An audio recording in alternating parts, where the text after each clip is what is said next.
Good afternoon. Good afternoon, ma'am. Good afternoon, ma'am. Good afternoon, ma'am.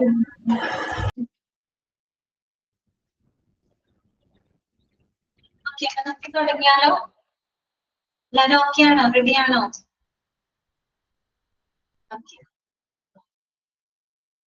ശരി, അപ്പൊ നമുക്ക് start ചെയ്യാം കേട്ടോ. നമ്മള് കഴിഞ്ഞതിന് ഓർമ്മിട്ട് ചെയ്യണേ. നമ്മള് കഴിഞ്ഞ ദിവസത്തെ ക്ലാസ്സിൽ നമ്മൾ പഠിച്ചത് എന്തായിരുന്നില്ലേ?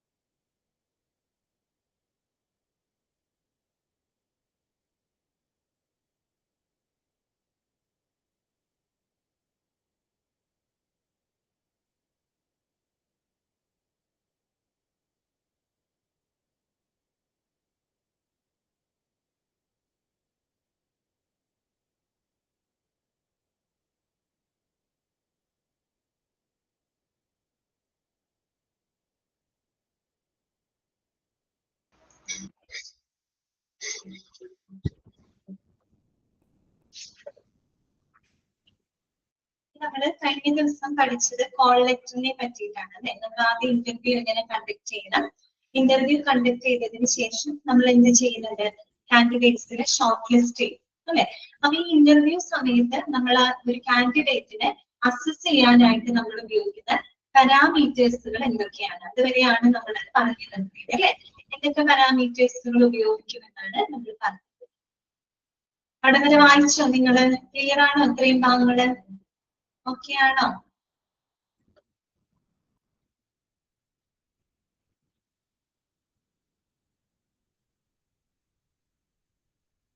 ഓക്കെ അല്ലേ? ഇനി നമുക്ക് നെക്സ്റ്റ് പറയാനായിട്ടുള്ളത് HR സ്റ്റാൻഡേർഡ് ക്വസ്റ്റിനെയർ ആണ് കേട്ടോ. HR standard questionnaire.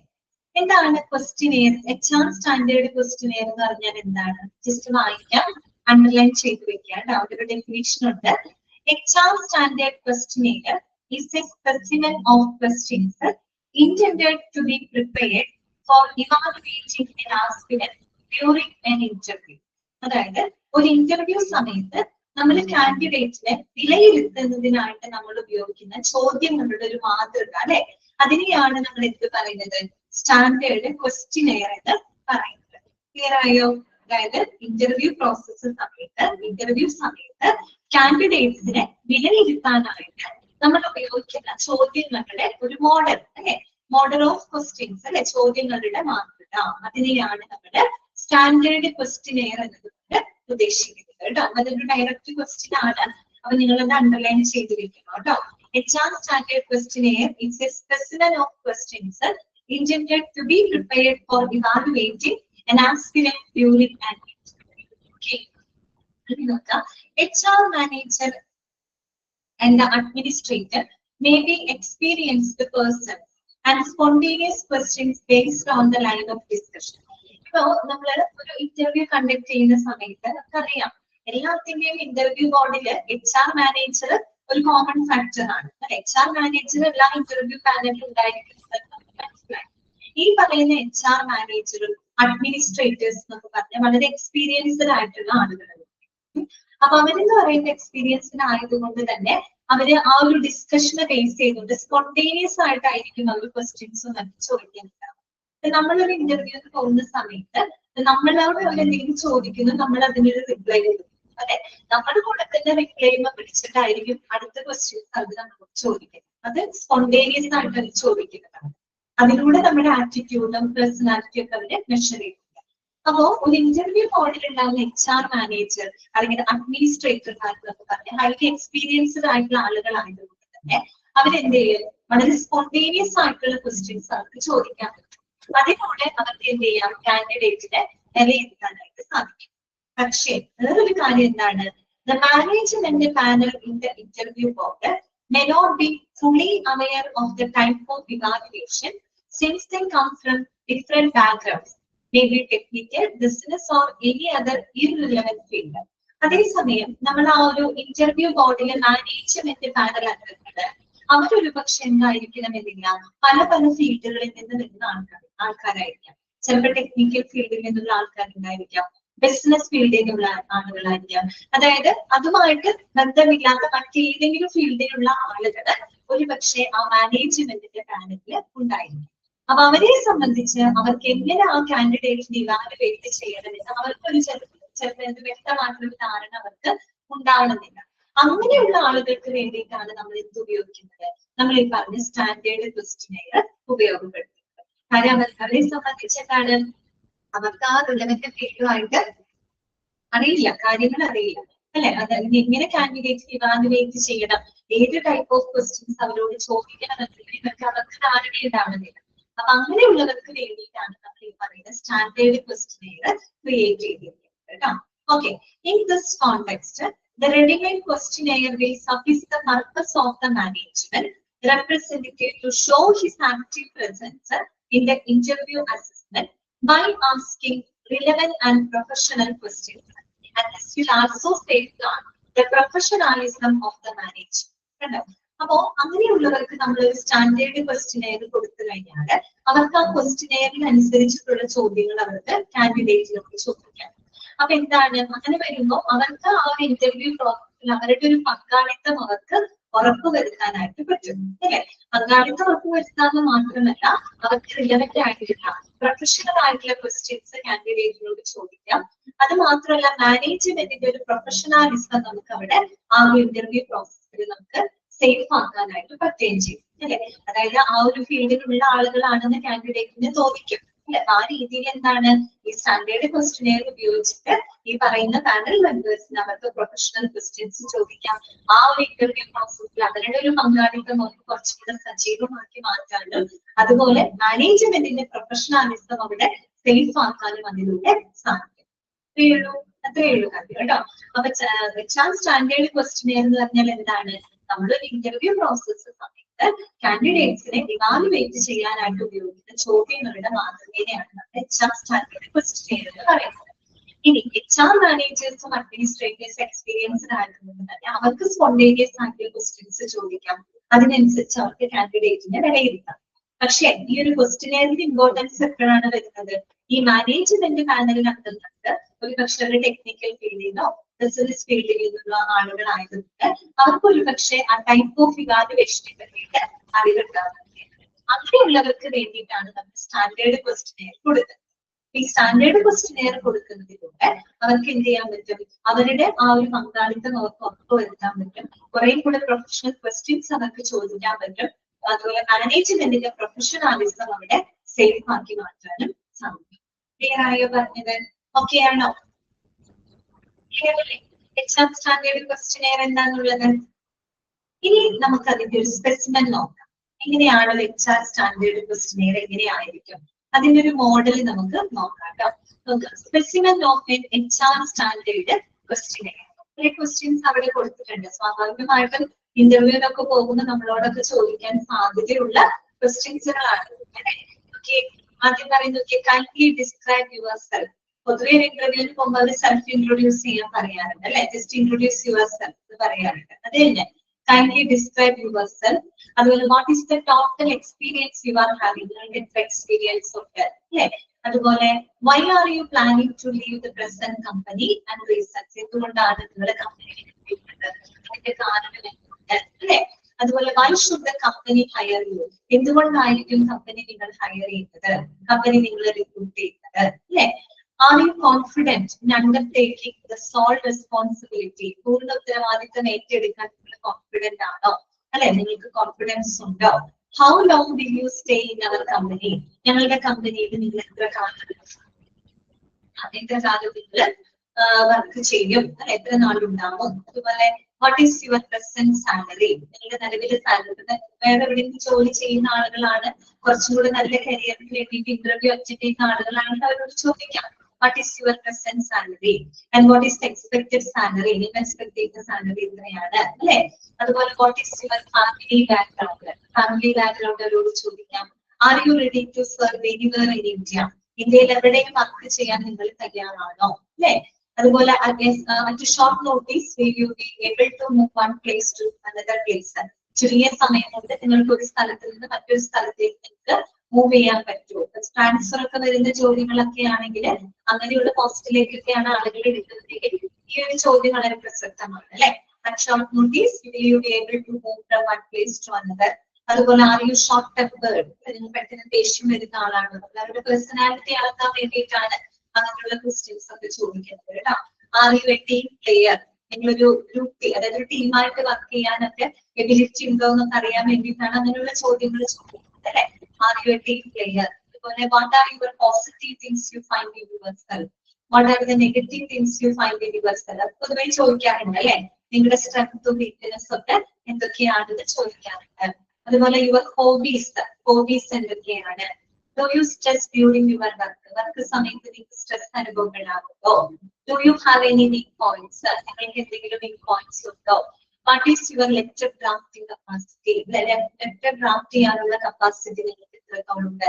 അതായത് അവരെടുക്കുന്ന പോസ്റ്റിനനുസരിച്ചിട്ടാണ് ഇങ്ങനെയുള്ള ചോദ്യങ്ങൾ ചോദിക്കുന്നത്. ഇതൊരു മോഡൽ മാത്രമാണ് മനസ്സിലാക്കാനായിട്ട്. അതുപോലെ are you computer literate, computer പരിജ്ഞാനമുള്ള ആളാണോ?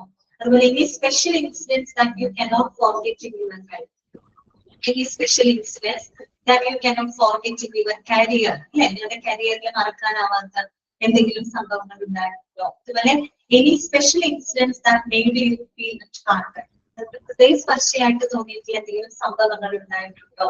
Did you receive any appreciation from your reporting officer, reporting ഓഫീസറിൽ നിങ്ങൾക്ക് അപ്രീസിയേഷൻസ് ലഭിച്ചിട്ടുണ്ടോ? Do you believe in a job or a bright career? ജോലിയില്ല, നിങ്ങളുടെ ബ്രൈറ്റ് കാരിയറിൽ നിങ്ങൾ ബിലീവ് ചെയ്യുന്നുണ്ടോ? How long you require to join our organization? ഞങ്ങളുടെ ഓർഗനൈസേഷന്റെ ഭാഗമാകുന്നതിന് നിങ്ങൾക്ക് എത്ര സമയം വേണം? ഇങ്ങനെയൊക്കെയുള്ള ക്വസ്റ്റ്യൻസുകളാണ് നമ്മൾ അവിടെ ചോദിക്കുന്നത്. അപ്പൊ നിങ്ങൾക്ക് ഒരു കാര്യം മനസ്സിലായിട്ടുണ്ടാവും, ഒരു സ്റ്റാൻഡേർഡ് ക്വസ്റ്റ്യനിൽ ശരിക്കും ക്വാളിഫിക്കേഷന് സംബന്ധമായിട്ടുള്ള ചോദ്യങ്ങളല്ല അതിൽ ചോദിച്ചിരിക്കുന്നത്. പിന്നെ എങ്ങനെയാണ് അവരുടെ പേഴ്സണാലിറ്റി, ആറ്റിറ്റ്യൂഡ് അല്ലെ, അതിനെയൊക്കെ മെഷർ ചെയ്യാൻ പാകത്തിലുള്ള ക്വസ്റ്റ്യൻസുകളാണ് അതിനകത്ത് ഉൾപ്പെടുത്തിയിരിക്കുന്നത്. ഓക്കെ, ഇതൊരു മോഡൽ അറിയാൻ വേണ്ടി മാത്രം അവിടെ കൊടുത്തിരിക്കുന്നത് കേട്ടോ. ക്ലിയർ ആണല്ലോ? ഓക്കെ അല്ലേ? വായിച്ചു നോക്കൂ. സ്റ്റാൻഡേർഡ് ക്വസ്റ്റ്യനെയറും ആ ഒരു സ്പെസിമെനൊക്കെ ഒന്ന് ജസ്റ്റ് വായിച്ചു നോക്കി.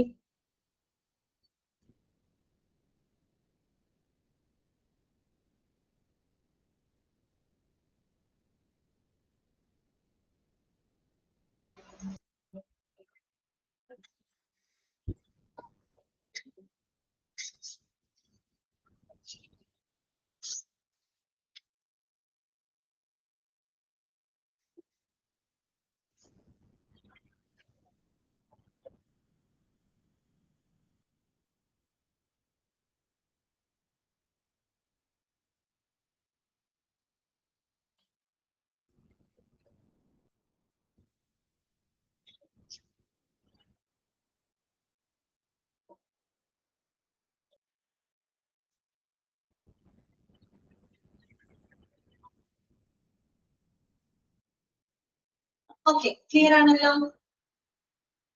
അടുത്ത ഭാഗത്തോട്ട് പോവാം കേട്ടോ. നെക്സ്റ്റ് നമുക്ക് നോക്കാനായിട്ടുള്ളത് ഇന്റർവ്യൂ അസസ്മെന്റ് ഫോം ആണ് കേട്ടോ. ഇന്റർവ്യൂ അസസ്മെന്റ് ഫോം നമ്മൾ നേരത്തെ പറഞ്ഞു, ഇന്റർവ്യൂ കണ്ടക്ട് ചെയ്യുന്ന സമയത്ത് ഇന്റർവ്യൂ പാനൽ മെമ്പേഴ്സിന് നമ്മൾ എന്ത് കൊടുക്കുന്നുണ്ട്? ഒരു അസസ്മെന്റ് ഫോം നമ്മൾ കൊടുക്കുന്നുണ്ട്. എന്തിനു വേണ്ടിയിട്ടാണ് നമ്മൾ ഇന്റർവ്യൂ അസസ്മെന്റ് ഫോം എന്ന് പറഞ്ഞാൽ എന്താണ്? It is the form that is used to assess and candidate during the interview process അല്ലെ. ഇന്റർവ്യൂ സമയത്ത് നമ്മളൊരു കാൻഡിഡേറ്റിനെ വിലയിരുത്താനായിട്ട് ഉപയോഗിക്കുന്ന ഫോമിനെയാണ് നമ്മൾ ഇന്റർവ്യൂ അസസ്മെന്റ് ഫോം എന്ന് പറയുന്നത്. അപ്പൊ അതിന്റെ ഒരു മോഡലാണ് ഒന്ന് ജസ്റ്റ് ഒന്ന് നോക്കാം. എന്തൊക്കെയാ നോക്കിയത് ഇന്റർവ്യൂ അസസ്മെന്റ് ഫോമില്? ഒന്ന് പൊസിഷൻ അപ്ലൈഡ് ഫോം, ഏത് പൊസിഷനിലേക്കാണ് അപ്ലൈ ചെയ്തിട്ടുള്ളത്. അപ്പൊ PR ആണെങ്കിൽ PR, CMO ആണെങ്കിൽ CMO, ഏത് പോസ്റ്റിലോട്ടാണ്. പിന്നെ നെയിം ഓഫ് കാൻഡിഡേറ്റ്, കാൻഡിഡേറ്റിന്റെ പേര്, എഡ്യൂക്കേഷണൽ ക്വാളിഫിക്കേഷൻ, അതുപോലെ നോക്കിയേ എക്സ്പെക്ടഡ് സാലറി, അവരോട് എക്സ്പെക്ടഡ് സാലറി നമ്മളവിടെ ചോദിക്കുന്നുണ്ട്.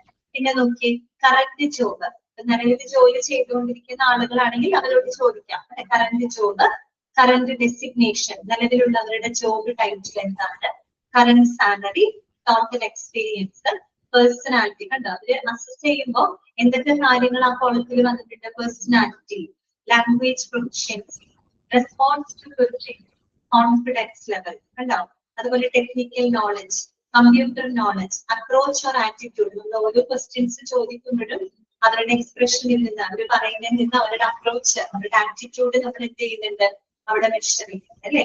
പിന്നെന്താണ്, എനി നെഗറ്റീവ് റിമാർക്സ്, എന്തെങ്കിലും ആ ഇന്റർവ്യൂ സമയത്ത് ആ കാൻഡിഡേറ്റിൽ നിന്ന് നമ്മൾ കണ്ടെത്തിയിട്ടുള്ള, ഒബ്സർവ് ചെയ്തിട്ടുള്ള എന്തെങ്കിലും നെഗറ്റീവ് റിമാർക്സ് ഉണ്ടെങ്കിൽ അതും അവിടെ രേഖപ്പെടുത്താം.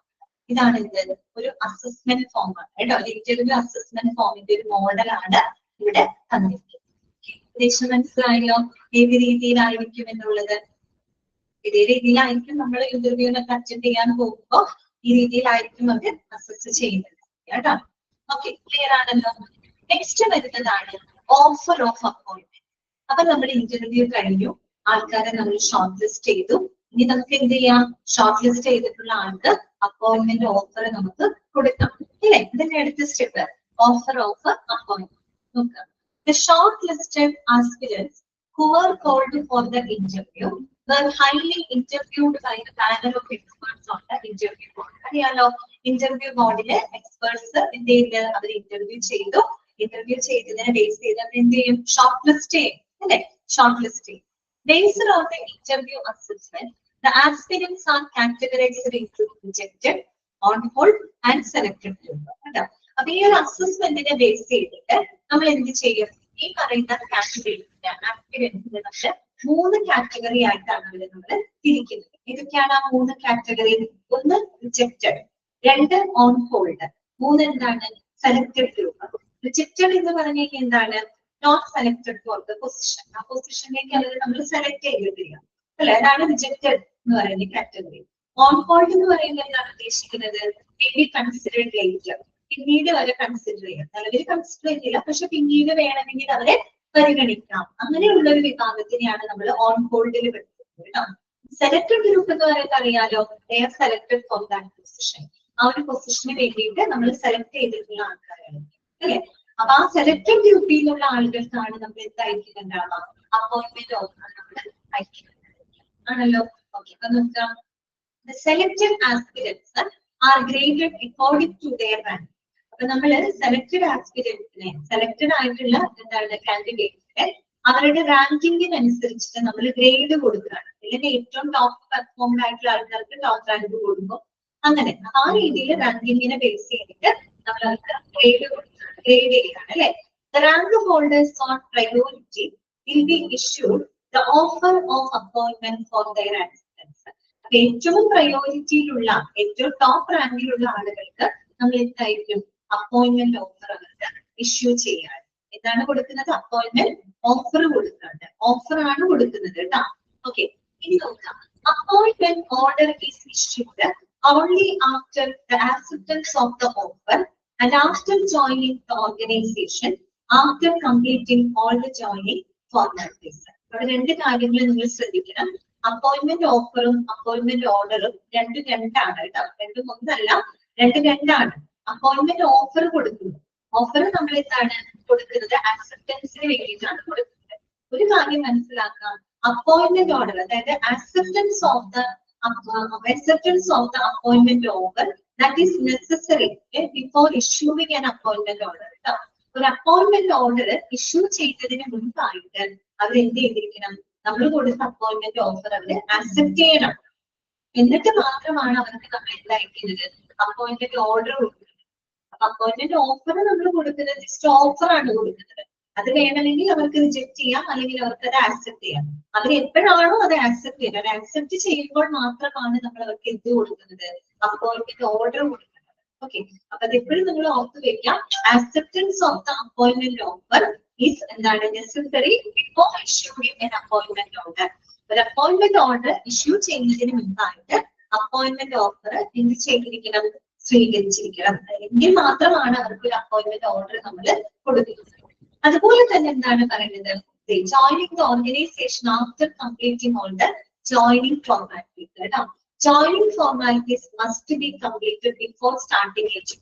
ഒരു ജോലി സ്റ്റാർട്ട് ചെയ്യുന്നതിന് മുമ്പ് എല്ലാവിധ ജോയിനിങ് ഫോർമാലിറ്റീസും ഒക്കെ കംപ്ലീറ്റ് ചെയ്തിരിക്കണം. അതൊക്കെ ഇനി നമ്മൾ വരും പേജുകളിൽ പഠിക്കുന്നുണ്ട് കേട്ടോ. ഈ പോയിന്റുകൾ നിങ്ങളുടെ മനസ്സിൽ എപ്പോഴും ഉണ്ടായിരിക്കണം. എപ്പോഴാണ് നമ്മൾ ഒരു അപ്പോയിന്റ്മെന്റ് ഓർഡർ കൊടുക്കുക, ഉടനെ കൊടുക്കുമോ? ഇല്ല, ആദ്യം നമ്മൾ കാൻഡിഡേറ്റിന് അപ്പോയിന്റ്മെന്റ് ഓഫർ ആണ് കൊടുക്കുന്നത്. ആ ആ ഓഫർ വേണമെങ്കിൽ അവർക്ക് ആക്സെപ്റ്റ് ചെയ്യാം, അല്ലെങ്കിൽ റിജക്ട് ചെയ്യാം. അവരത് ആക്സെപ്റ്റ് ചെയ്തതിന് ശേഷം മാത്രമാണ് നമ്മൾ എന്ത് അയക്കുന്നത്, അപ്പോയിന്റ്മെന്റ് ഓർഡർ നമ്മൾക്ക് കൊടുക്കുന്നത്. അതുപോലെ തന്നെ ഒരു ജോയിനിങ് ഫോർമാലിറ്റീസ് കംപ്ലീറ്റ് ചെയ്തതിന് ശേഷം മാത്രമേ അവർക്ക് ഒരു ജോലി സ്റ്റാർട്ട് ചെയ്യാനായിട്ട് സാധിക്കൂ. ക്ലിയർ ആയല്ലോ? ഇത് മനസ്സിലാക്കി വെക്കുക കേട്ടോ, അല്ലെങ്കിൽ വരുന്ന ഭാഗങ്ങളില് ഈ പോയിന്റുകൾ വീണ്ടും കയറി വരുന്നുണ്ട്. ഓക്കെ, ഇനി നമുക്ക് പഠിക്കാനുള്ളത്, നമ്മൾ ഇനി പഠിക്കാൻ പോകുന്നത് ഒരു അപ്പോയിന്റ്മെന്റ് ഓഫർ ആണ് കേട്ടോ. ഒരു അപ്പോയിന്റ്മെന്റ് ഓഫറിന്റെ ഒരു സ്പെസിമെൻ ആണ് അവിടെ കൊടുത്തിരിക്കുന്നത് കേട്ടോ. ഓക്കെ, അതിനകത്ത് ധാരാളം ടേംസും കണ്ടീഷൻസും കാര്യങ്ങളൊക്കെ അവിടെ പറയും. അപ്പൊ നമുക്ക് അപ്പോയിന്റ്മെന്റ് ഓഫറിന്റെ ഒരു മോഡൽ നമുക്ക് പരിചയപ്പെടാം. ഓക്കെ, അപ്പൊ നോക്കാം. ആദ്യം തന്നെ ഡേറ്റ് കൊടുത്തിട്ടുണ്ട്, പിന്നെ നമ്പർ എയിംസ് 2022-23, HRPR 8001, മിസ്റ്റർ വെടി കൃഷ്ണൻ, ആലയം ഭവൻ, എറണാകുളം ഡിസ്ട്രിക്ട്. സബ്ജക്ട് പറഞ്ഞിട്ടുണ്ട് അല്ലെ, എന്താണ്? ഓഫർ ഓഫ് അപ്പോയിന്റ്മെന്റ് ഓഫർ ആണ്. Offer of appointment for the post of public relation officer കേട്ടോ. PRO പോസ്റ്റിലോട്ടുള്ള അപ്പോയിന്റ്മെന്റ് ഓഫർ ആണ്. റെഫറൻസ് എന്താണ്? Your application date and subsequent interview അല്ലെ, നിങ്ങളുടെ ഡേറ്റിൽ ആപ്ലിക്കേഷൻ അതിനെ തുടർന്നുള്ള ഇന്റർവ്യൂവിനെ ബേസ് ചെയ്തിട്ട് അവർക്ക് അയക്കുന്ന അപ്പോയിന്റ്മെന്റ് ഓഫർ ആണ്. നമ്മൾ എങ്ങനെയാണ് അവര് സല്യൂട്ട് ചെയ്യുന്നത്? ഡിയർ അല്ലെ, dear Krishnakumar, dear mister Krishnakumar or Mrs Krishnakumar. അതേസമയം അതിനു മുമ്പ് വരെ നമ്മൾ ഡിയർ ഉപയോഗിച്ചിട്ടോ? ഇല്ല. കോളക്ടർ ഒക്കെ അയക്കുന്നതിന്റെ ഡിയർ എന്നാണോ ഉണ്ടാവും? ഡിയർ ഫ്രണ്ടിന്റെ പേരാണോ സൂചിപ്പിക്കുന്നത്? അല്ല, ഡിയർ കാൻഡിഡേറ്റ് അങ്ങനെയാണ് നമ്മൾ എന്ത് ചെയ്യുന്നത്, സല്യൂട്ട് ചെയ്യുന്നത്. പക്ഷെ ഇപ്പൊ എന്താണ്, ഇപ്പൊ ഇന്റർവ്യൂ കഴിഞ്ഞു, ഇന്റർവ്യൂ പ്രോസസ് കഴിഞ്ഞു, അതിലൂടെ ആ ഒരു കാൻഡിഡേറ്റുമായിട്ട് ഒരു റിലേഷൻഷിപ്പ് ഉണ്ടായി കഴിഞ്ഞു. അതുകൊണ്ട് നമുക്ക് എന്ത് ചെയ്യാം, അവരുടെ പേരിലൂടെ നമുക്ക് അവരെ സല്യൂട്ട് ചെയ്യാം. അതുകൊണ്ടാണ് ഡിയർ കൃഷ്ണകുമാർ. അതിന് മുമ്പ് കോളക്ടർ അയക്കുന്നത് വരെ നമ്മൾ ഡിയർ കാൻഡിഡേറ്റിന് മാത്രമാണ് അവരെ സല്യൂട്ട് ചെയ്യുന്നത്. രണ്ടൊക്കെ ഒന്ന് നോട്ട് ചെയ്ത് വെക്കുക കേട്ടോ. ഒരു അപ്പോയിന്റ്മെന്റ് ഓഫർ ആകുമ്പോൾ അവിടെ എങ്ങനെയാണ്, ഡിയർ മിസ്റ്റർ കൃഷ്ണകുമാർ അല്ലെങ്കിൽ ഡിയർ മിസ്സിസ് കൃഷ്ണകുമാർ എന്നാണ് അവരെ അഭിസംബോധന ചെയ്യുന്നത് അല്ലെ. ഓക്കെ, എന്താന്ന് നോക്കിയേ.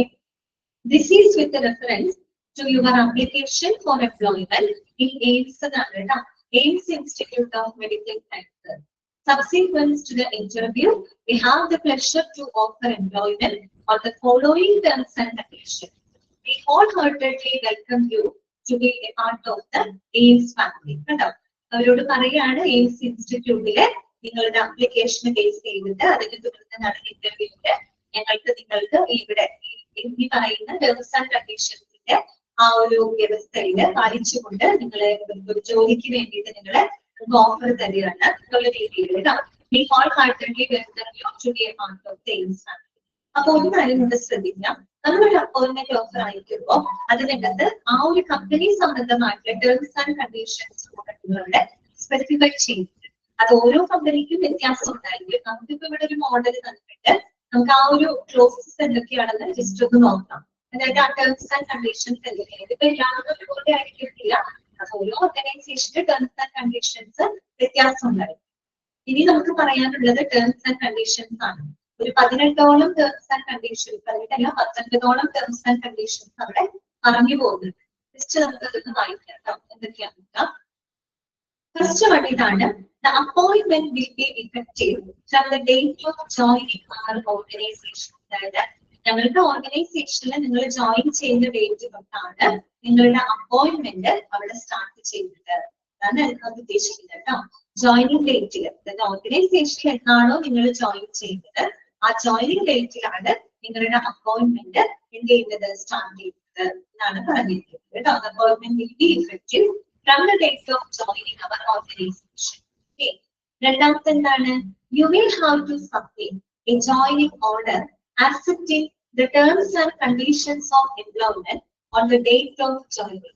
അതായത് ജോയിനിങ് ഡേറ്റില് എന്നാണോ അവർ ജോയിൻ ചെയ്യുന്നത് ആ ജോയിനിങ് ഡേറ്റില് ഈ പറയുന്ന എന്താണ് ആ എംപ്ലോയ്മെന്റുമായിട്ട് ബന്ധപ്പെട്ട് ടേംസ് ആൻഡ് കണ്ടീഷൻസ് ആക്സെപ്റ്റ് ചെയ്തിട്ടുള്ള ജോയിനിങ് ഓർഡർ നിങ്ങൾ അതേ ദിവസം സബ്മിറ്റ് ചെയ്യേണ്ടതാണ്. അതാണ് അവിടെ പറഞ്ഞിരിക്കുന്നത് കേട്ടോ. You will have to submit a joining order accepting the terms and conditions of employment on the date of joining. അതായത് ജോയിനിങ് ഡേറ്റില് എംപ്ലോയ്മെന്റുമായിട്ട് ബന്ധപ്പെട്ട ടേംസ് ആൻഡ് കണ്ടീഷൻസ് ആക്സെപ്റ്റ് ചെയ്തുകൊണ്ടുള്ള ജോയിനിങ് ഓർഡർ അതേ ദിവസം സബ്മിറ്റ് ചെയ്യേണ്ടതാണ്. അതിന് നിങ്ങൾ മനസ്സിലാക്കണം, പൊതുവെ എന്താണ് ജോയിനിങ് ഡേറ്റിലായിരിക്കും ജോയിനിങ് ഓർഡർ അവര് സബ്മിറ്റ് ചെയ്യുന്നത് കേട്ടോ. എന്തിനാണ് ജോയിനിങ് ഓർഡർ സബ്മിറ്റ് ചെയ്യേണ്ടത്? ഈ കൊടുക്കുന്ന എല്ലാ ടേംസ് ആൻഡ് കണ്ടീഷൻസ് ആക്സെപ്റ്റ് ചെയ്തു എന്ന് അറിയിച്ചുകൊണ്ടാണ് അവർ ആ ജോയിനിങ് ഓർഡർ സബ്മിറ്റ് ചെയ്യുന്നത്. ജോയിനിങ് ഓർഡറും മറ്റുള്ളതൊക്കെ ഇനി നമുക്ക് പഠിക്കാൻ വേണ്ടി കേട്ടോ. ഇനി മൂന്നാമത്തെ നോക്കിയേ, you will be initially designated as dash in the department of dash and shall be reporting to the chairman through head of the department. അതായത് കൃത്യമായിട്ട് അവരുടെ ജോബ് റോൾ എന്താണ്, പോസ്റ്റ് എന്താണ്, പൊസിഷൻ എന്താണെന്നുള്ളത് അവിടെ സ്പെസിഫൈ ചെയ്തിട്ടുണ്ട്. Okay, you will be initially designated as dash in the department. ഇവിടെ PRO പോസ്റ്റിലേക്ക് ആയതുകൊണ്ട് നമുക്ക് കൊടുക്കാം, നിങ്ങളിപ്പോ ഇന്ന ഡിപ്പാർട്ട്മെന്റിലെ PRO എന്ന പോസ്റ്റിലേക്കാണ് നിങ്ങൾ നിലവിൽ ഡെസിഗ്നേറ്റ് ചെയ്തിട്ടുള്ളത്. And shall be reporting to chairman through head of the department. അതിനുശേഷം ഡിപ്പാർട്ട്മെന്റ് ഹെഡ് മുഖേന അത് ചെയർമാനെ ഇന്റിമേറ്റ് ചെയ്യുന്നതാണ്, റിപ്പോർട്ട് ചെയ്യുന്നതാണ് എന്നുള്ള രീതിയിലൊരു കണ്ടീഷൻ അവിടെ പറഞ്ഞിട്ടുണ്ട്. പിന്നെന്താണ് നാലാമത് നോക്കി, you will be paid as a consolidated salary of dash per month. അതായത് അവർക്ക് കൊടുക്കുന്ന സാലറിയെ പറ്റി നമ്മൾ ആ ഒരു അപ്പോയിന്റ്മെന്റ് ഓഫറിനകത്ത് മെൻഷൻ ചെയ്യുന്നുണ്ട് അല്ലെ. അതായത് പ്രതിമാസം ഇത്ര രൂപയാണ് നിങ്ങൾക്കൊരു സാലറി ആയിട്ട് നിശ്ചയിച്ചിരിക്കുന്നത്. അതുപോലെ you are eligible for actual conveyance incurred four official purposes. അതുപോലെ ഔദ്യോഗികമായിട്ടുള്ള ആവശ്യങ്ങൾക്ക് വേണ്ടിയിട്ടുള്ള യാത്രാ ചെലവുകൾക്കും നിങ്ങൾ എലിജിബിൾ ആണ്. അതായത് ഇപ്പൊ കമ്പനി സംബന്ധമായിട്ട് അവർക്ക് എന്തെങ്കിലും യാത്രകൾ ആവശ്യമായി വന്നു കഴിഞ്ഞാൽ ആ ഒരു കൺവേസ്, അതായത് ആ ഒരു ട്രാൻസ്പോർട്ടേഷൻ കോസ്റ്റ് കൂടെ നമ്മൾ വഹിക്കുന്നതാണ് എന്നാണ് അവിടെ പറഞ്ഞിരിക്കുന്നത് കേട്ടോ. അതുകൂടാതെ an annual increment of dash percentage will be considered subject to the satisfaction of the management. അതായത് മാനേജ്മെന്റിന്റെ സംതൃപ്തിക്കനുസരിച്ച് അല്ലെങ്കിൽ മാനേജ്മെന്റിന്റെ പരിഗണനയ്ക്കനുസരിച്ച് പ്രതിവർഷം നിങ്ങൾക്ക് ഇത്ര പെർസെന്റേജ് ഇൻക്രിമെന്റ് ഉണ്ടായിരിക്കും, സാലറിയിൽ ഇത്ര പെർസെന്റേജ് ഇൻക്രിമെന്റ് ഉണ്ടായിരിക്കും എന്ന് കൃത്യമായിട്ട് അവിടെ മെൻഷൻ ചെയ്യുന്നുണ്ട്. പിന്നെന്താണ്, for the extra ordinary performance multiple increments will be considered by the management. അല്ലെ, അതിന് പുറമെ അവരുടെ എക്സ്ട്രാ ഓർഡിനറി പെർഫോമൻസിന് വേണ്ടിയിട്ട് എക്സ്ട്രാ ഓർഡിനറി ആയിട്ട് പെർഫോം ചെയ്യുകയാണെങ്കിൽ മാനേജ്മെന്റിന്റെ പരിഗണനയ്ക്കനുസരിച്ച് അവർക്ക് മൾട്ടിപ്പിൾ ഇൻക്രിമെന്റ്സ് നൽകുന്നതാണ്. പ്രതിവർഷം ഇൻക്രിമെന്റ് മാത്രമല്ല, നല്ല രീതിയിൽ പെർഫോം ചെയ്യുകയാണെങ്കിൽ മാനേജ്മെന്റിന്റെ തീരുമാനങ്ങൾക്കനുസരിച്ച് ചിലപ്പോൾ എന്താണ് മൾട്ടിപ്പിൾ ഇൻക്രിമെന്റ്സ് ഉണ്ടായിരിക്കാം, അതിൽ കൂടുതൽ ഇൻക്രിമെന്റ്സ് ഒരു പക്ഷെ അവർക്ക് കൊടുക്കാമെന്നാണ്. തീരാവുന്നുണ്ടോ? ആ ഒരു കമ്പനി സംബന്ധമായിട്ടുള്ള ടേംസ് ആൻഡ് കണ്ടീഷൻസുകളാണ് ഇവിടെ പറയുന്നത്. ജസ്റ്റ് അതൊന്ന് വരെ അവിടെ വരെ ഒന്ന് വായിച്ച് നിങ്ങൾ അവിടെ വരെ ഒന്ന് ജസ്റ്റ് വായിച്ച്.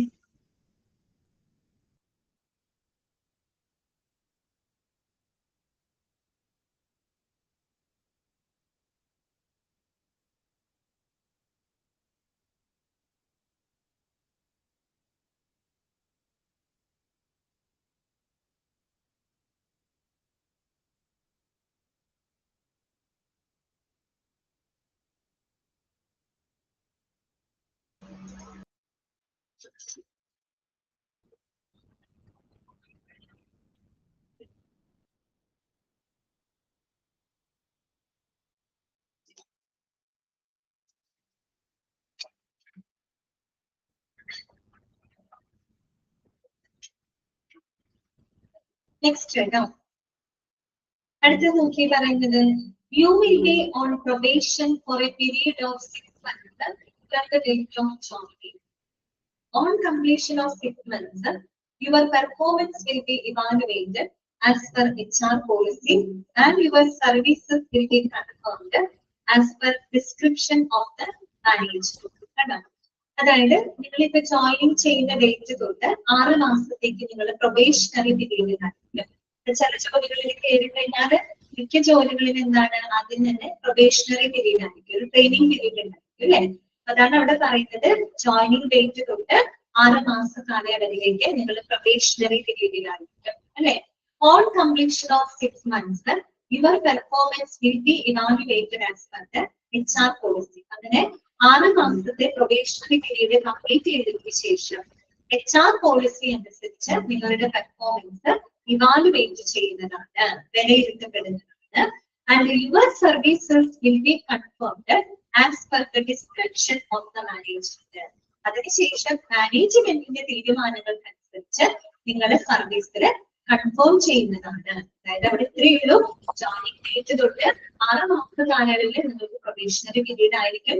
ഇനി പ്രൊബേഷണറി പീരീഡ് കംപ്ലീറ്റ് ചെയ്ത് കഴിഞ്ഞാൽ 6 മാസത്തെ പ്രൊബേഷണറി പീരീഡ് കംപ്ലീറ്റ് ചെയ്തതിന് ശേഷം HR പോളിസി അനുസരിച്ച് നിങ്ങളുടെ പെർഫോമൻസ് അവിടെ ഇവാലുവേറ്റ് ചെയ്യുകയും മാനേജ്മെന്റിന്റെ തീരുമാനങ്ങൾക്കനുസരിച്ച് നിങ്ങളുടെ സേവനങ്ങൾ അവിടെ കൺഫേം ചെയ്യുകയും ചെയ്യും. ഓക്കെ, അതാണ് അവിടെ ക്ലിയർ ആയല്ലോ. ആറാമത് പറയുന്നത്, if your performance is not up to the designated mark and foresee that you improve, your probation period will be extended for a further period of 6 months. നമ്മൾ പ്രൊബേഷണറി പീരീഡ് എന്ന് പറയുമ്പോൾ അതിന്റെ detail ആയിട്ട് പഠിക്കുന്നുണ്ട്. Probationary period സമയത്ത് നമ്മൾ അവരെന്ത് ചെയ്യുന്നുണ്ട്, ഇവാലുവേറ്റ് ചെയ്യുന്നുണ്ട് അല്ലെ. ഇവര് പറയുന്നത് നിങ്ങളുടെ പെർഫോമൻസ് ആ ഒരു ഡെസിഗ്നേറ്റഡ് മാർക്കിലോട്ട് എത്തിയിട്ടില്ല എന്നുണ്ടെങ്കിൽ, അതായത് നമ്മുടെ പ്രൊബേഷൻ സമയത്ത് അവരെ നമ്മൾ ഇവാലുവേറ്റ് ചെയ്യുന്നുണ്ട്. അപ്പൊ നമ്മൾ ഉദ്ദേശിക്കുന്ന ഒരു ഡെസിഗ്നേറ്റഡ് മാർക്കിലോട്ട് അവർ എത്തിയിട്ടില്ല എന്നുണ്ടെങ്കിൽ, എന്നാൽ അവര് എന്താണ് ഇംപ്രൂവ് ചെയ്യുന്നതായിട്ട് കാണുന്നുണ്ടെങ്കിൽ your probation period will be extend for a further period of 6 months. തുടർന്നുള്ള ഒരു 6 മാസ കാലയളവിലേക്ക് കൂടെ നിങ്ങളുടെ പ്രൊബേഷണറി പീരീഡ് എക്സ്റ്റെൻഡ് ചെയ്യുന്നതാണ്. അതാണ് അവിടെ എഴുതിയിരിക്കുന്നത് കേട്ടോ. Your probation period will be extend for a further period of 6 months. അടുത്ത 6 മാസത്തേക്ക് നിങ്ങളുടെ പ്രൊബേഷണറി പീരീഡ് എക്സ്റ്റെൻഡ് ചെയ്യുന്നതാണ്. If your performance is found substandard during the extended period also, അല്ലെ, അതായത് ആ ഒരു എക്സ്റ്റെൻഡ് ടൈമിലും നിങ്ങളുടെ പെർഫോമൻസ് നിലവാരം കുറഞ്ഞതായിട്ട് കാണപ്പെടുകയാണെങ്കിൽ you will be intimated in writing and your services will be terminated. അല്ലെ, നിങ്ങളെ രേഖാമൂലം അത് അറിയിക്കുകയും നിങ്ങളുടെ സർവീസുകളെല്ലാം തന്നെ ടെർമിനേറ്റ് ചെയ്യുന്നതാണ്. നിങ്ങൾ സർവീസിൽ നിന്നും എന്ത് ചെയ്യാൻ ടെർമിനേറ്റ് ചെയ്യുന്നതാണ്. അതാണ് മറ്റൊരു കണ്ടീഷൻ ആയിട്ട് അവിടെ കൊടുത്തിരിക്കുന്നത്. ക്ലിയർ ആണല്ലോ. അടുത്തത് ഏഴാമത് എന്താ പറയുന്നത്, your designation will be subject to change in due course of time as per the company's requirement and subsequent promotions based on your performance. അതായത് കമ്പനിയുടെ ആവശ്യകതകൾക്കും അതുപോലെ നിങ്ങളുടെ പ്രകടനത്തിനനുസരിച്ചിട്ടുള്ള പ്രമോഷൻസിന് അനുസരിച്ചിട്ടും ഈ പറയുന്ന ഡെസിഗ്നേഷൻസിൽ എന്ത് ചേഞ്ചസുകൾ വേണമെങ്കിലും വരാമെന്നാണ് പറയുന്നത്. അതായത് കമ്പനിയുടെ എന്നും എല്ലായ്പ്പോഴും ഒരേ പോസ്റ്റ് ആവണമെന്നില്ല, ചിലപ്പോൾ മറ്റു പല പോസ്റ്റുകളിലേക്കും ഇവർക്ക് ലഭിക്കാം എന്നാണ് ആ പറഞ്ഞതിന്റെ അർത്ഥം. അതായത് കമ്പനിയുടെ ആവശ്യകതകൾക്കും പിന്നെ നിങ്ങളുടെ പെർഫോമൻസിൽ നിങ്ങൾക്ക് ലഭിച്ചിട്ടുള്ള ആ ഒരു പ്രമോഷൻസിനെ ബേസ് ചെയ്തുകൊണ്ടും ഏത് സമയത്തും നിങ്ങളുടെ നിയമനത്തില് മാറ്റങ്ങൾ വരാം, അല്ലെ, ഡെസ്റ്റിനേഷന്റെ മാറ്റങ്ങൾ വരാം, ചേഞ്ചസ് വരാവുന്നതാണ് എന്നാണ് അവിടെ പറഞ്ഞത്. പിന്നെന്താണ്, duties will be as per the job description. Duties എല്ലാം തന്നെ ജോബ് ഡിസ്ക്രിപ്ഷൻ അനുസരിച്ചിട്ടായിരിക്കും. ജോബ് ഡിസ്ക്രിപ്ഷൻ എന്ന് പറഞ്ഞാൽ എന്താണ്, it is the details of duties and responsibilities അല്ലെ. അതായത് ആ ഒരു എംപ്ലോയിയുടെ ഡ്യൂട്ടീസ് ആൻഡ് റെസ്പോൺസിബിലിറ്റീസിനെ പറ്റിയിട്ടുള്ള ആ ഒരു ഡോക്യുമെന്റ് ആണ് ജോബ് ഡിസ്ക്രിപ്ഷൻ എന്ന് പറയുന്നത് കേട്ടോ. So duties will be as per job description. Duties എല്ലാം തന്നെ ജോബ് ഡിസ്ക്രിപ്ഷന് അനുസരിച്ചായിരിക്കും. Any other additional duties as deemed necessary will be assigned to you from time to time by the management through the head of the department or HR department. അതുകൂടാതെ ആവശ്യമെന്ന് കരുതുന്ന എന്ത് ചുമതലകളും head of the department വഴിയായിട്ട് management നിങ്ങളെ assign ചെയ്യുന്നത്, നിങ്ങൾക്ക് നിങ്ങളെ ചുമതലപ്പെടുന്നത്. മനസ്സിലായല്ലോ. അതായത് നിങ്ങളുടെ ഡ്യൂട്ടീസ് ജോബ് ഡിസ്ക്രിപ്ഷൻ അനുസരിച്ചിട്ടായിരിക്കും. അതിന് പുറമെ ആവശ്യമെന്ന് കരുതുന്ന അധിക ചുമതലകള് ഹെഡ് ഓഫ് ദ ഡിപ്പാർട്ട്മെന്റ് മുഖേന മാനേജ്മെന്റ് അറിയിക്കുന്നതാണ്. അവിടെ പിന്നെന്താണ്, during the tenure of your employment with us, you shall devote your full-time attention to the organization and shall not either work full-time or part-time for any other organization or engage directly or indirectly in any other profession or occupation outside the organization without the written consent of the management. അതായത് നിങ്ങള് ഞങ്ങളോടൊപ്പമുള്ള ആ ഒരു employment കാലയളവില് മുഴുവൻ സമയവും നിങ്ങൾ ഓർഗനൈസേഷന് വേണ്ടിയിട്ട് devote ചെയ്യേണ്ടതാണ്. അതായത് മുഴുവൻ സമയം നിങ്ങൾ ഓർഗനൈസേഷന് വേണ്ടിയിട്ട് സമർപ്പിക്കേണ്ടതാണ്. അത് മാത്രമല്ല, മാനേജ്മെന്റിന്റെ രേഖാമൂലമുള്ള സമ്മതമില്ലാതെ ഓർഗനൈസേഷന് പുറത്ത് ഒരു ഫുൾ ടൈം പാർട്ട് ടൈം ജോലിയോ അല്ലെങ്കിൽ ഓർഗനൈസേഷന് പുറത്ത് തന്നെ എന്തെങ്കിലും ഡയറക്റ്റ് ആയിട്ട് ഡയറക്റ്റ്ലി അല്ലെങ്കിൽ ഇൻഡയറക്ട്ലി ഏതെങ്കിലും തൊഴിലില് ഏർപ്പെടാൻ പാടുള്ളതല്ല എന്ന് കൃത്യമായിട്ട് അതിനകത്ത് മെൻഷൻ ചെയ്യും. ക്ലിയർ ആയോ? ഓക്കെ ആണോ? ഇത്രയും പോയിന്റുകൾ മനസ്സിലാവുന്നുണ്ടോ? ഓക്കെ ആണോ? ജസ്റ്റ് വായിക്കൂ.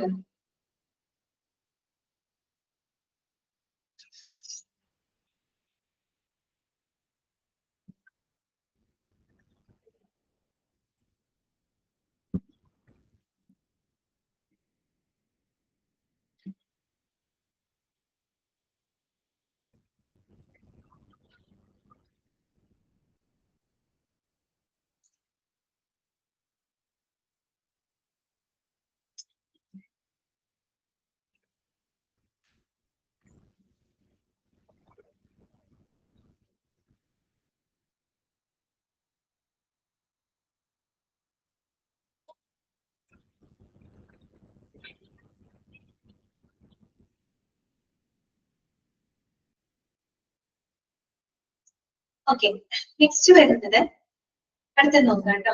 If deemed necessary you will be liable to be transferred to any other department, branch officer or sister concern of the organization anywhere in India.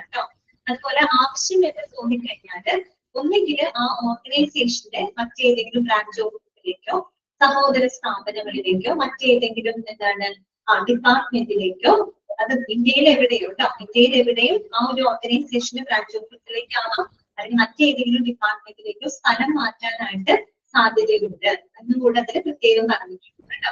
ആവശ്യമെന്ന് തോന്നാണ്. ആവശ്യമെന്ന് തോന്നിയാൽ ഇന്ത്യയിൽ എവിടെയും ഒന്നുകിൽ ആ സ്ഥാപനത്തിന്റെ മറ്റേതെങ്കിലും ഡിപ്പാർട്ട്മെന്റിലോട്ടോ ബ്രാഞ്ച് ഓഫീസിലേക്കോ സഹോദര സ്ഥാപനത്തിലേക്കോ സ്ഥലം മാറ്റാനായിട്ട് സാധ്യതയുണ്ട്. ഓക്കെ, പിന്നെന്താണ് 11ാമത്തെ എന്താണ്?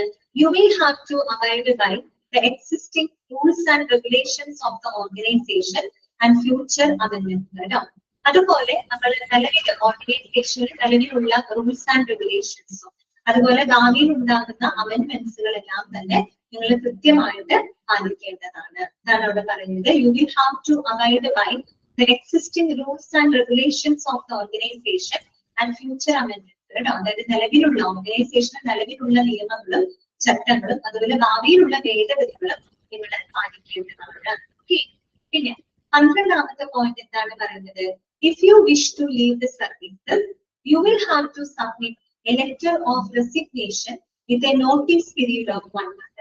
നിങ്ങൾ സർവീസിൽ നിന്ന് പോകാനായിട്ട് പുറത്തു പോകാനായിട്ട് നിങ്ങൾ ആഗ്രഹിക്കുന്നുണ്ടെങ്കിൽ 1 മാസത്തെ നോട്ടീസ് കാലാവധിയോടെ നിങ്ങൾ റെസിഗ്നേഷൻ ലെറ്റർ സബ്മിറ്റ് ചെയ്യുന്നതാണ്. ഓക്കെ, അത് മാത്രമല്ല you will have to hand over the official belongings, duties and responsibilities to a person designated by the management. മാത്രമല്ല നിങ്ങളുടെ ഒഫീഷ്യൽ ബിലോങ്ങിങ്സ് അല്ലെ, നിങ്ങളുടെ ഔദ്യോഗികമായിട്ടുള്ള വസ്തുക്കളായിക്കോട്ടെ മറ്റു ഡ്യൂട്ടീസ് ആൻഡ് റെസ്പോൺസിബിലിറ്റീസ് ആയിക്കോട്ടെ അത് മാനേജ്മെന്റ് നിയോഗിക്കുന്ന മറ്റൊരു വ്യക്തിക്ക് നിങ്ങൾ എന്ത് ചെയ്തിരിക്കണം? കൈമാറിയിരിക്കണം. ഓക്കെ, ഇത് മാത്രമല്ല you have to obtain a no due certificate from each department countersigned by the HR department. അത് മാത്രമല്ല നിങ്ങൾ ഓരോ ഡിപ്പാർട്ട്മെന്റിൽ നിന്നും നോ ഡ്യൂ സർട്ടിഫിക്കറ്റ് എന്ത് ചെയ്തിരിക്കണം? നേടിയിരിക്കണം. നോ ഡ്യൂ സർട്ടിഫിക്കറ്റ് എന്താണ്? അതായത് കാൻഡിഡേറ്റ്സ് പ്രത്യേകിച്ച് ഈ പറയുന്ന ആള് പ്രത്യേകിച്ച് വ്യൂസ് ഒന്നും വരുത്തിയിട്ടില്ല എന്ന് ഉറപ്പുവരുത്താൻ വേണ്ടിയിട്ട് വിവിധ ഡിപ്പാർട്ട്മെന്റുകളിൽ നിന്നും നോ ഡ്യൂ സർട്ടിഫിക്കറ്റ് എന്ത് ചെയ്തിരിക്കണം? ഒബ്റ്റെയിൻ ചെയ്തിരിക്കണം. അത് മാത്രമല്ല once the HR releases the no dues, your accounts will be settled from the Department of Finance. കേട്ടോ, അതാണ് once the HR releases the no dues. അപ്പൊ അങ്ങനെ ഒരിക്കലും HR ഈ no dues റിലീസ് ചെയ്ത് കഴിഞ്ഞാൽ ഫിനാൻസ് ഡിപ്പാർട്ട്മെന്റിലൂടെ നിങ്ങളുടെ അക്കൗണ്ട്സിൽ തീർപ്പാക്കപ്പെടുന്നതാണ്. Okay, your accounts will be settled from the department of finance. Finance ഡിപ്പാർട്ട്മെന്റിലൂടെ നിങ്ങളുടെ അക്കൗണ്ട്സുകൾ തീർപ്പാക്കപ്പെടുന്നതാണ്. ഓക്കെ, ക്ലിയർ ആണോ? ഓക്കെ ആണോ? അടുത്തത് കേട്ടോ, നിങ്ങൾക്ക് ബോറടിക്കുന്നുണ്ടോ? വായിച്ച് ബോറടിക്കുന്നുണ്ട്. നെക്സ്റ്റ് വരുന്നത് കേട്ടോ 13ാമത്തെ പോയിന്റ് ശ്രദ്ധിക്കാം. The company can discontinue your services by giving 1 month notice or 1 month salary in lieu of notice without assigning any reason whatsoever. എന്ന് പറഞ്ഞാല് കമ്പനിക്ക് ഒന്നുകിൽ ഒരു മാസത്തെ നോട്ടീസിന്റെ വെളിച്ചത്തിൽ അല്ലെങ്കിൽ 1 മാസത്തെ നോട്ടീസ് കൊടുത്തിട്ടോ അല്ലെങ്കിൽ ഒരു മാസത്തെ ശമ്പളം കൊടുക്കുന്നുണ്ടോ, എന്ത് ചെയ്യാം, പ്രത്യേകിച്ച് കാരണങ്ങളൊന്നും കാണിക്കാതെ കമ്പനിക്ക് വേണമെങ്കിൽ നിങ്ങളുടെ സർവീസിൽ നിന്ന് ഡിസ്കണ്ടിന്യൂ ചെയ്യാവുന്നതാണ്, നിങ്ങളുടെ സർവീസുകൾ നിർത്തിവെക്കാവുന്നതാണ്. അത് ഓരോ കമ്പനിയുടെ കണ്ടീഷനാണ് അവർ പറയുന്നത്, എല്ലാവർക്കും ഒരുപോലെ ആവണമെന്നില്ല, അവരുടെ ഒരു കണ്ടീഷനാണ് അവർ പറഞ്ഞിരിക്കുന്നത് കേട്ടോ. അതായത് പ്രത്യേകിച്ച് ചിലപ്പോൾ ഒരു മാസത്തെ നോട്ടീസ് കാലാവധിയിലായിരിക്കാൻ അല്ലെങ്കിൽ ഒരു മാസത്തെ ശമ്പളം നൽകിക്കൊണ്ട് പ്രത്യേകിച്ച് കാരണങ്ങളൊന്നും കാണിക്കാതെ കമ്പനിക്ക് വേണമെങ്കിൽ നിങ്ങളുടെ സർവീസുകൾ നിർത്തിവെക്കാവുന്നതാണ്. ഓക്കെ, ആ രീതിയിൽ. പിന്നെന്താണ്, all official information passed on to you and for the successful execution of duties have to be kept strictly confidential and shall not disclose the same orally or written to any individual or concern, which will be treated as a breach of employment, and your services will be terminated with immediate effect without any compensation or notice period whatsoever. എന്താണ് പറയുന്നത്? അതായത് നിങ്ങളുടെ duties ഏറ്റവും successful ആയിട്ട് execute ചെയ്യുന്നതിന്റെ ഭാഗമായിട്ട് നിങ്ങൾക്ക് തന്നിട്ടുള്ള എല്ലാ ഒഫീഷ്യൽ ഇൻഫർമേഷൻസും അത് സ്ട്രിക്റ്റ്ലി കോൺഫിഡൻഷ്യൽ ആയിരിക്കണം. അതായത് നിങ്ങൾക്ക് തന്നിട്ടുള്ള എല്ലാ ഇൻഫർമേഷൻസും തികച്ചും എന്തായിരിക്കണം, രഹസ്യമായിരിക്കണം, കോൺഫിഡൻഷ്യൽ ആയിരിക്കണം. അതൊരിക്കലും വാക്കാലോ രേഖാമൂലമോ മറ്റൊരാളുടെ അടുത്ത് ഡിസ്ക്ലോസ് ചെയ്യാനായിട്ട് പാടുള്ളതല്ല. കാരണം ഒഫീഷ്യൽ ഇൻഫർമേഷൻ ആണ്, കമ്പനിയെ സംബന്ധിക്കുന്ന കാര്യങ്ങളായതുകൊണ്ട് അത് കോൺഫിഡൻഷ്യൽ ആയിരിക്കണം. അത് വാക്കാലോ രേഖാമൂലമോ മറ്റൊരു ഇന്റലിജൻസിനോട് ഡിസ്ക്ലോസ് ചെയ്യാനായിട്ട് പാടുള്ളതല്ല. അങ്ങനെ ചെയ്യുകയാണെങ്കിൽ അത് ചെയ്യുന്നുണ്ടെങ്കിൽ അതൊരു തൊഴിൽ ലംഘനമായിട്ട് കണക്കാക്കുകയും and your services will be terminated with immediate effect without any compensation, notice period whatsoever. പ്രത്യേകിച്ചൊരു നഷ്ടപരിഹാരമോ നോട്ടീസോ കാലയളവോ കൂടാതെ ഉടനടി തന്നെ നിങ്ങൾക്കെതിരെ നടപടികൾ എടുക്കുന്നതാണ്, അല്ലെങ്കിൽ ഉടനടി തന്നെ നിങ്ങളെ സർവീസിൽ നിന്നും ടെർമിനേറ്റ് ചെയ്യുന്നതാണ് എന്നതാണ് 14ാമത്തെ പോയിന്റായിട്ട് പറയുന്നത്. ക്ലിയർ? അടുത്ത നോക്കി 15ാമത്തെ എന്താണ് പറയുന്നത്? Dress code, behaviour code and moral ethics to be maintained and a congenial atmosphere to be created among the staff and public.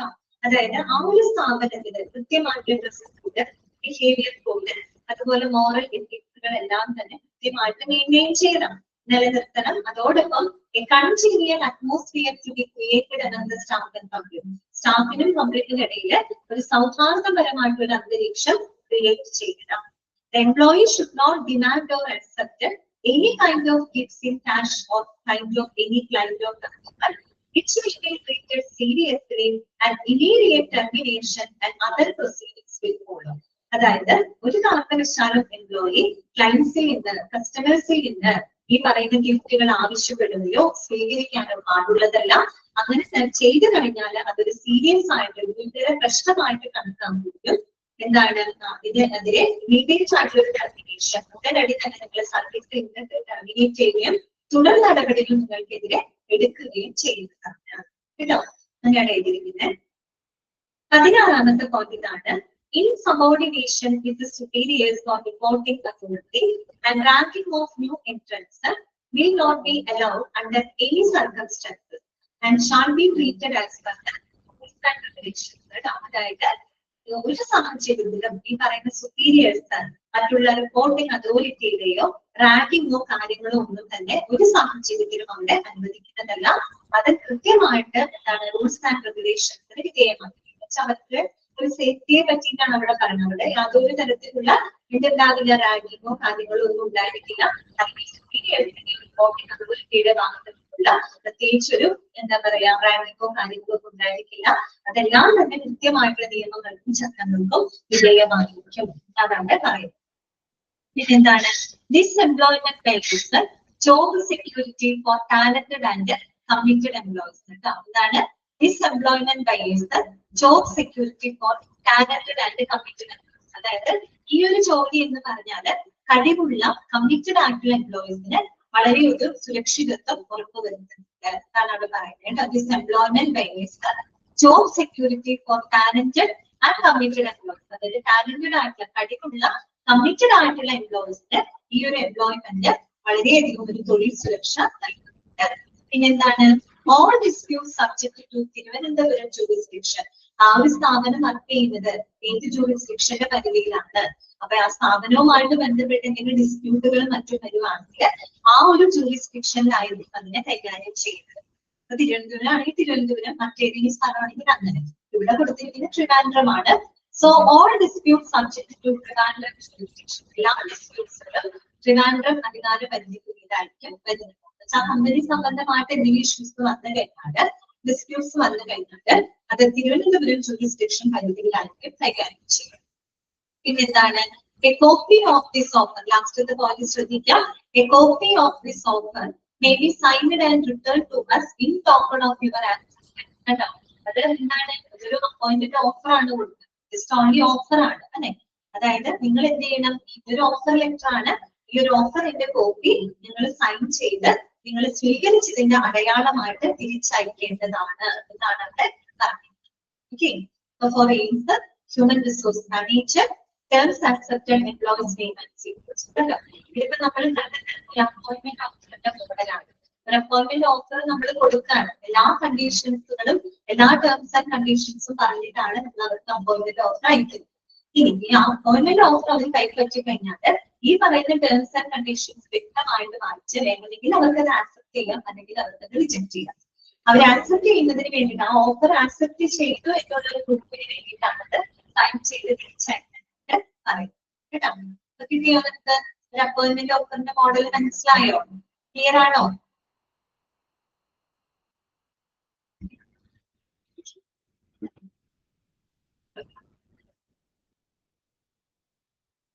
Next വരുന്നതാണ് ജോബ് ഡിസ്ക്രിപ്ഷൻ ആണ് കേട്ടോ.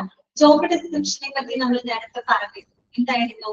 അതായത് ഒരു ആളെ നമ്മൾ ജോലിയിലേക്ക് പ്രവേശിപ്പിച്ചാൽ ഡെസിഗ്നേറ്റ് ചെയ്ത് കഴിഞ്ഞിട്ടുണ്ടെങ്കിൽ അവരുടെ ഡ്യൂട്ടീസ് ആൻഡ് റെസ്പോൺസിബിലിറ്റീസിനെ പറ്റി വിശദമാക്കുന്ന ഒരു ഡോക്യുമെന്റ് ആണ് ജോബ് ഡിസ്ക്രിപ്ഷൻ.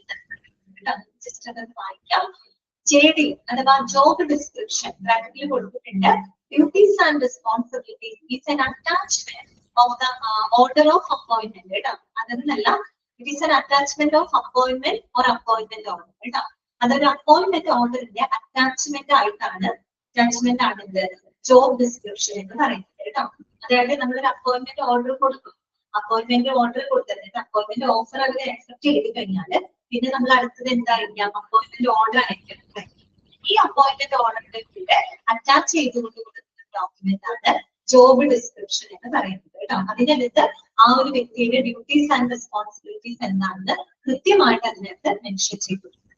ഓക്കെ, അപ്പൊ അതൊന്ന് അണ്ടർലൈൻ ചെയ്തിരിക്കാം.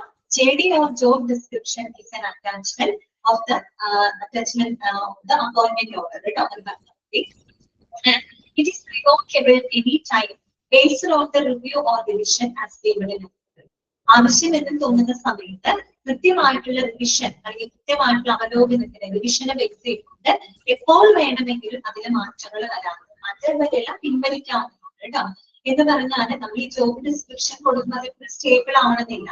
ചിലപ്പോൾ എന്തെങ്കിലും മാറ്റങ്ങൾ നമുക്ക് വേണമെങ്കിൽ അവിടെ വരുത്താം അല്ലെ. അവരുടെ ഡ്യൂട്ടീസ് ആൻഡ് റെസ്പോൺസിബിലിറ്റി വേണമെങ്കിൽ റിവ്യൂ ചെയ്ത് നോക്കുമ്പോൾ എന്തെങ്കിലും മാറ്റങ്ങൾ വരുത്തണമെങ്കിൽ അങ്ങനെ ചെയ്യാം. പുതിയ വല്ല പരിഷ്കാരങ്ങൾ അതിന് നടപ്പിലാക്കണമെങ്കിൽ അങ്ങനെ ചെയ്യാം. അതുകൊണ്ടാണ് അവർ പറഞ്ഞത് ആവശ്യം എന്ന് കരുതുന്ന സമയത്ത് കൃത്യമായിട്ടുള്ള റിവിഷൻ അല്ലെങ്കിൽ റിവ്യൂവിനെ അടിസ്ഥാനപ്പെടുത്തിയിട്ട് എപ്പോൾ വേണമെങ്കിലും ഇത് പിൻവലിക്കാവുന്നതാണ് എന്നാണ് ഇവിടെ പറയുന്നത്. ഇന്ന് ഇത്രയും മതി. എന്റെ ടോപ്പിക്ക് പോയി തുടങ്ങി കുറച്ച് നെക്സ്റ്റ് ക്ലാസ്സിൽ പറയാം. ഓക്കെ, അപ്പൊ ഞാൻ അൺമ്യൂട്ട് ചെയ്യാണ്. ഇന്നത്തെ ക്ലാസ്സിൽ നിങ്ങൾക്ക് എന്തെങ്കിലും ഡൗട്ട്സുകൾ ഉണ്ടെങ്കിൽ ചോദിക്കാം.